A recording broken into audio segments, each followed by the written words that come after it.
આજના વિડીયોમાં આપણે ધોરણ 8 વિજ્ઞાન વિષયમાં પાઠ નંબર 11ની શરૂઆત કરીએ। તો પાઠ નંબર 11 છે બળ અને દબાણ।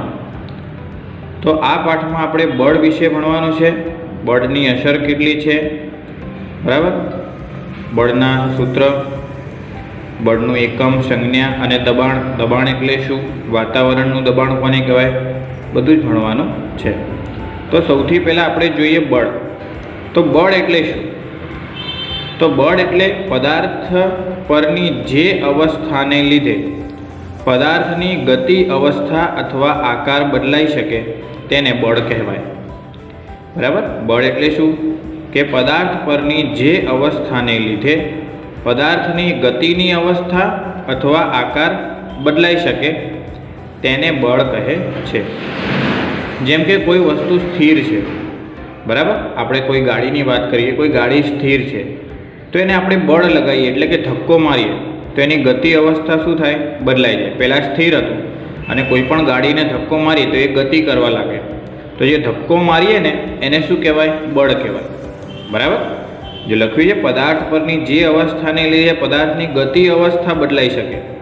સ્થિર પદાર્થ ઉપર આપણે બળ લગાડીએ તો જે મુક્ત પતન હોય તો તેની ગતિ અવસ્થા બદલાય, અને આકાર ક્યારે બદલાય કે એવા પદાર્થો હોય કે જે મુક્ત ન થઈ શકતા, એટલે મુક્ત પતન ન કરી શકતા હોય, તો એવા આકાર ઉપર દબાણ લગાવીએ તો એ વસ્તુનો શું થઈ જાય, આકાર બદલાઈ જાય। બરાબર, કોઈ વસ્તુને આપણે દબાઈ શકાય એવી વસ્તુને મુક્ત પતન ન કરી શકે તો આપણે એને દબાઈએ તો એનો આકાર બદલાઈ જાય ને। તો બળ એટલે શું, પદાર્થ પરની જે અવસ્થાને લીધે પદાર્થની ગતિ અવસ્થા અથવા આકાર બદલાઈ શકે તેને બળ કહે છે। બળ એટલે ધક્કો અથવા તો ખેંચાણ। બરાબર, બળને શું કહેવાય, ધક્કો અથવા તો ખેંચાણ કહેવાય છે। બળની માત્રાને શેના વડે દર્શાવવામાં આવે, તો કે બળની જે માત્રા છે, બળની માત્રાને તેના મૂલ્ય વડે દર્શાવવામાં આવે છે।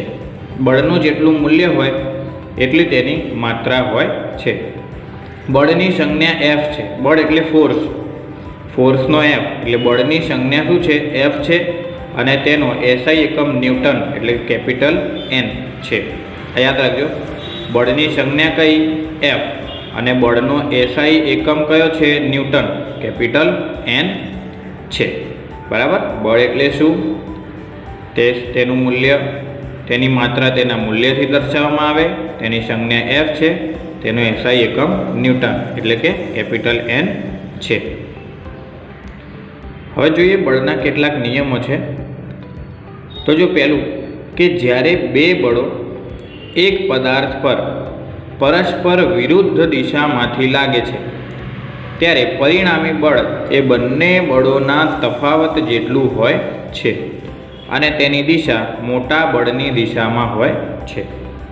બરાબર, શું કીધું છે કે જ્યારે બે બળો એક પદાર્થ પર પરસ્પર વિરુદ્ધ દિશામાંથી લાગે છે ત્યારે પરિણામી બળ એ બંને બળોના કોના જેટલું હોય, તફાવત જેટલું હોય છે અને તેની દિશા મોટા બળની દિશામાં હોય છે। તો આ જે નિયમ છે, વિધાન છે, આપણે ઉદાહરણ દ્વારા સમજાયું।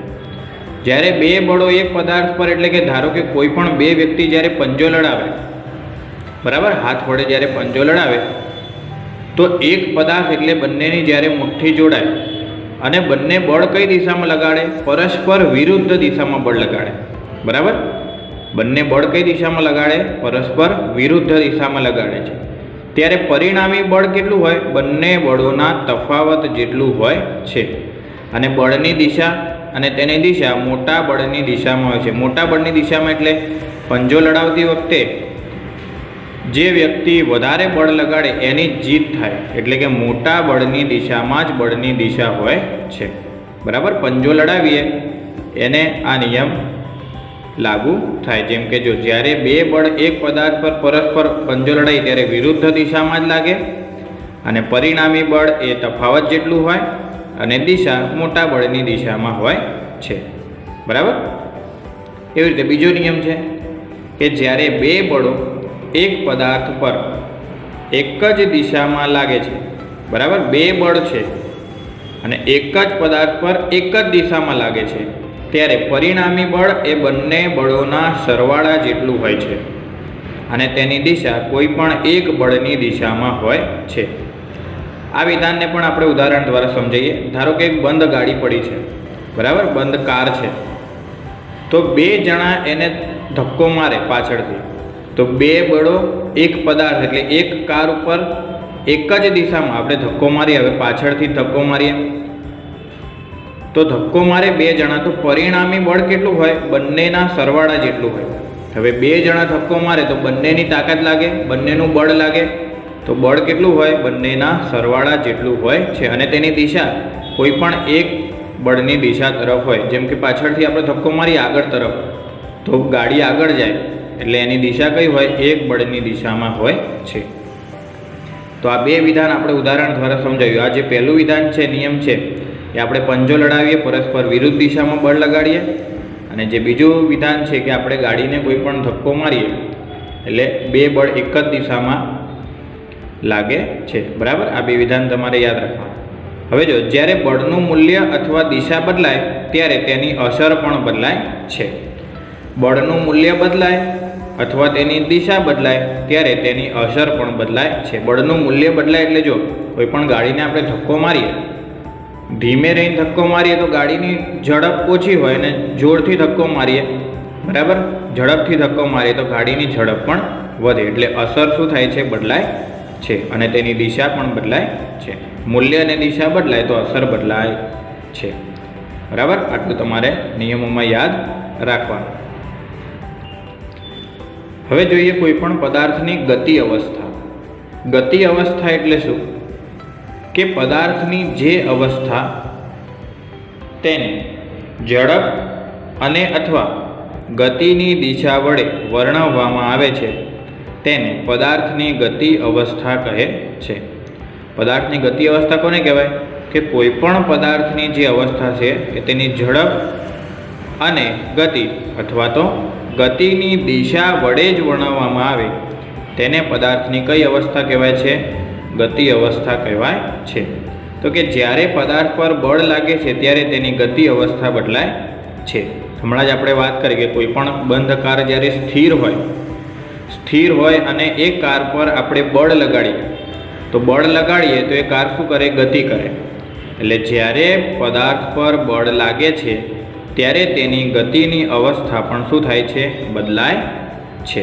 બરાબર, જેને શું કહેવાય? ગતિ અવસ્થા કહેવાય છે. તો પદાર્થની જે ગતિ અવસ્થા છે તે તેની ઝડપ અને ગતિની દિશા ઉપર આધાર રાખે છે. હવે જો કેટલાક અન્ય વિધાનો છે કે જો પદાર્થ પર લાગતું બળ તેની ગતિની દિશામાં હોય તો તેની ઝડપમાં વધારો થાય છે. બરાબર, કોઈ પણ પદાર્થ પર લાગતું જે બળ છે તેની ગતિની દિશામાં જ બળ લગાડીએ તો તેની ઝડપમાં પણ શું થાય? વધારો જ થાય. બરાબર, કોઈ પણ ગાડીને આપણે પાછળથી ધક્કો મારીએ તો કન્ટિન્યુ ધક્કો મારવાનું ચાલુ જ રાખીએ તો તેની ઝડપમાં શું થાય છે? વધારો. હવે પાછળથી ધક્કો મારીએ છીએ અને આગળથી પણ કોઈ ધક્કો મારે તો એની ઝડપ વધે નહીં. જેમ કે આપણે ગાડી સ્પીડમાં હોય, ગતિમાં હોય અને બ્રેક દબાવીએ તો બ્રેક દબાવવાથી એની ગતિ શું થઈ જાય? ઝડપ કેવી થઈ જાય? ઓછી થઈ જાય. પણ અહીંયા શું છે?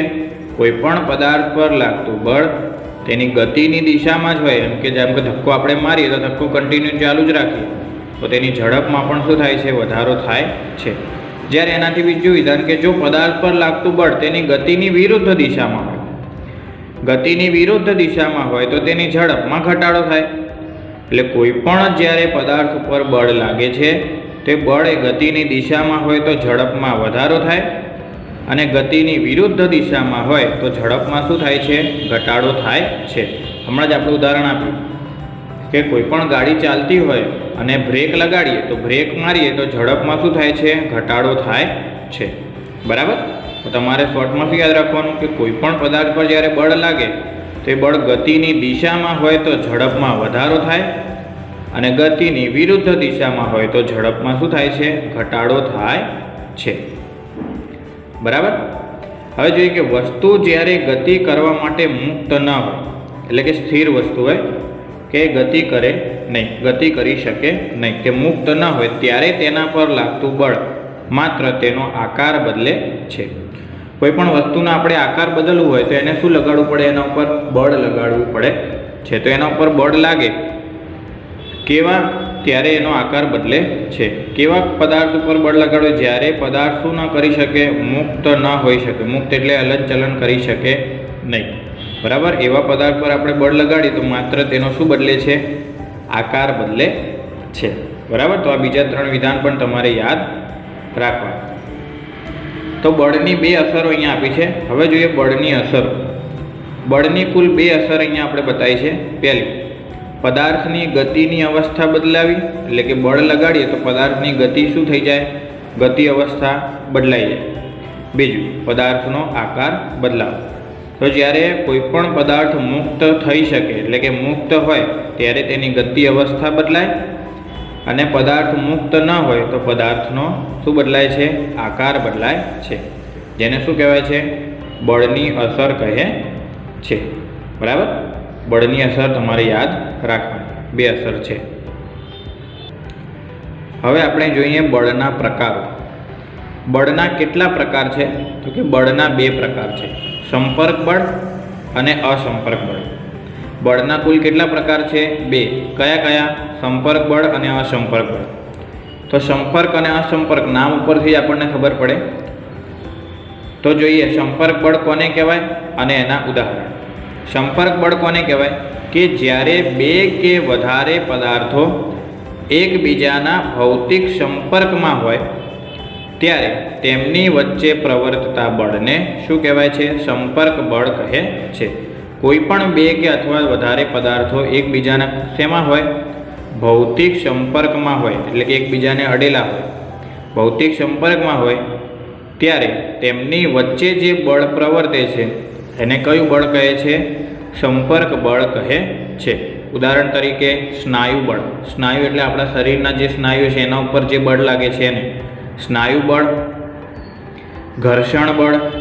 ઘર્ષણ બળ એટલે આપણે ચાલીએ છીએ ને, તો આપણે ચાલીએ તો આપણા પગની તળેટી અને જમીન વચ્ચે શું થાય છે? ઘર્ષણ થાય છે. અને યાંત્રિક બળ એટલે મશીનોમાં જે બળ લાગે છે. બરાબર? સંપર્ક બળના 3 ઉદાહરણ: સ્નાયુ બળ, ઘર્ષણ બળ અને યાંત્રિક બળ વગેરે. હવે સ્નાયુ બળ શું છે, ઘર્ષણ બળ શું છે અને યાંત્રિક બળ શું છે એ જોઈએ. હવે જોઈએ સ્નાયુ બળ એટલે શું. શરીરના સ્નાયુઓ વડે લાગતા બળને શું કહેવાય છે? સ્નાયુ બળ કહે છે. આપણા જે શરીરના સ્નાયુ હોય એના વડે લાગતા બળને શું કહેવાય છે? સ્નાયુ બળ કહે છે. તો ઘર્ષણ બળ કોને કહેવાય? તો કે ઘર્ષણ બળ એટલે જ્યારે 2 પદાર્થો એકબીજાના સંપર્કમાં હોય ત્યારે તેમની સંપર્ક સપાટી પર પ્રવર્તતું બળ જે પદાર્થની ગતિનો શું કરે છે? વિરોધ કરે છે, તેને ઘર્ષણ બળ કહે છે. ખબર પડી? ઘર્ષણ બળ એટલે જ્યારે 2 પદાર્થો એકબીજાના સંપર્કમાં તો હોય અને તેમની વચ્ચે જ્યારે સંપર્ક સપાટી પર પ્રવર્તતું બળ એ પદાર્થની ગતિનો શું કરે છે? વિરોધ કરે છે, તેને ઘર્ષણ બળ કહે છે. જેમ કે આપણે ચાલીએ છીએ તો આપણા ચપ્પલની તળેટી એટલે કે ચપ્પલનો જે નીચેનો ભાગ છે અને રસ્તા વચ્ચે ઘર્ષણ થાય છે, પણ એ પદાર્થની ગતિનો શું કરે છે? વિરોધ. આપણે ઘર્ષણ પાછળની તરફ થાય છે, પગ આપણા પાછળ જાય છે અને આપણી ગતિ ક્યાં જાય છે? આગળની તરફ. એટલે ગતિનો શું કરે છે? વિરોધ કરે છે, અને એને શું કહેવાય? ઘર્ષણ બળ કહે છે. આપણે 2 હાથ પણ ઘસીએ ત્યારે બંને હાથ વચ્ચે પણ શું થાય છે? ઘર્ષણ જ થાય છે. બરાબર? અને ત્રીજું છે યાંત્રિક બળ. યાંત્રિક બળ એટલે યંત્ર દ્વારા જે બળ લાગે. યંત્ર એટલે મશીન દ્વારા. એટલે કોઈ પણ મશીન એટલે કે યંત્ર વડે લાગતા બળને યાંત્રિક બળ કહે છે.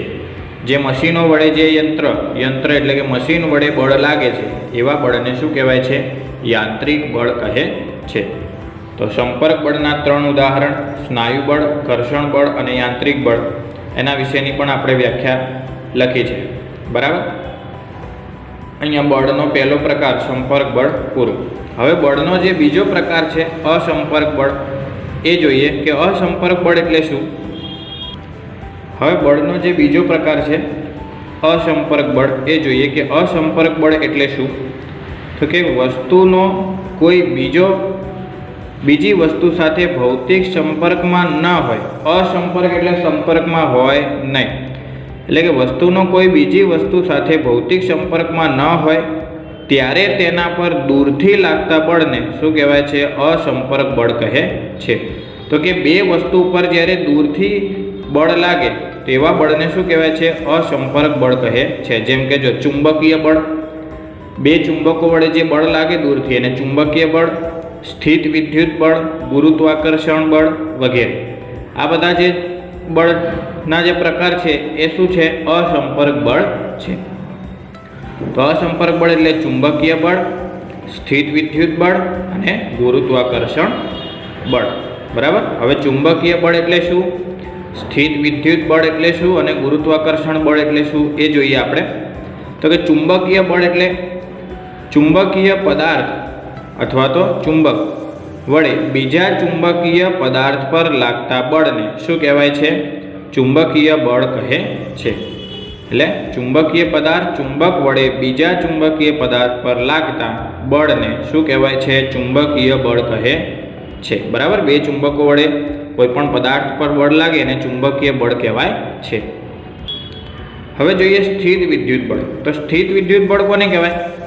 કે વિદ્યુત ભારિત વસ્તુ વડે બીજી વિદ્યુત ભારિત કે વિદ્યુત ભાર વિહીન વસ્તુ પર લાગતા બળને સ્થિત વિદ્યુત બળ કહે છે. કરંટ આવે ને તો વિદ્યુત ભારિત વસ્તુ કે બીજી વિદ્યુત ભારિત વસ્તુ હોય કે વિદ્યુત ભાર વિહીન વસ્તુ હોય એના ઉપર જે બળ લાગે છે એને શું કહેવાય છે? સ્થિત વિદ્યુત બળ કહે છે. અને ગુરુત્વાકર્ષણ બળ એટલે તો ખબર જ હશે કે ગુરુત્વાકર્ષણ બળ એટલે દરેક પદાર્થ બીજા પદાર્થને પોતાની તરફ શું કરે છે? આકર્ષે છે. આ ખેંચાણ બળને શું કહેવાય છે? ગુરુત્વાકર્ષણ બળ કહે છે. આપણે કોઈ પણ વસ્તુ જ્યારે ઉપર ઉછાળીએ, ધારો કે એક બોલ હોય, બોલને ઉપર ઉછાળીએ તો બોલ નીચે આવે, કારણ કે પૃથ્વીની સપાટી પર એ ગુરુત્વાકર્ષણ બળ છે. તો એ કોઈ પણ પદાર્થને નીચેની તરફ શું કરે છે? ખેંચે છે. અને એવા બળને શું કહેવાય છે? એવા ખેંચાણ બળને ગુરુત્વાકર્ષણ બળ કહે છે. એટલે દરેક પદાર્થ બીજા પદાર્થને પોતાની તરફ શું કરે છે? આકર્ષે છે. આ ખેંચાણ બળને શું કહેવાય છે? ગુરુત્વાકર્ષણ બળ કહે છે. અને પૃથ્વી દ્વારા લાગતા ગુરુત્વાકર્ષણ બળને ગુરુત્વ કહે છે. પૃથ્વી દ્વારા જે ગુરુત્વાકર્ષણ બળ લાગે એને શું કહેવાય છે? ગુરુત્વ કહે છે. બરાબર. આ થયા ત્રણ પ્રકાર અસંપર્ક બળના. તો સંપર્ક બળમાં બે પદાર્થોનો ભૌતિક સંપર્કમાં હોય અને અસંપર્ક બળમાં કોઈ પણ બે પદાર્થો સંપર્કમાં ન હોય. બરાબર. અને સંપર્ક બળના ઉદાહરણ અને અસંપર્ક બળના ઉદાહરણ દ્વારા આપણે તમને સમજાવ્યું. તો અહીંયા બળ વિશેની માહિતી પૂર્ણ થાય છે. હવે જે પણ માહિતી આજે બળ વિશેની તમને સમજાવી છે ધ્યાનથી વિડીયો જોઈને સમજીને પછી તમારે લખવાનું. હવે આના પછીના વિડીયોમાં આપણે દબાણ વિશેની ચર્ચા કરીશું અને પ્રશ્નોના જવાબની ચર્ચા કરીશું. બરાબર. ઓકે. Thank you.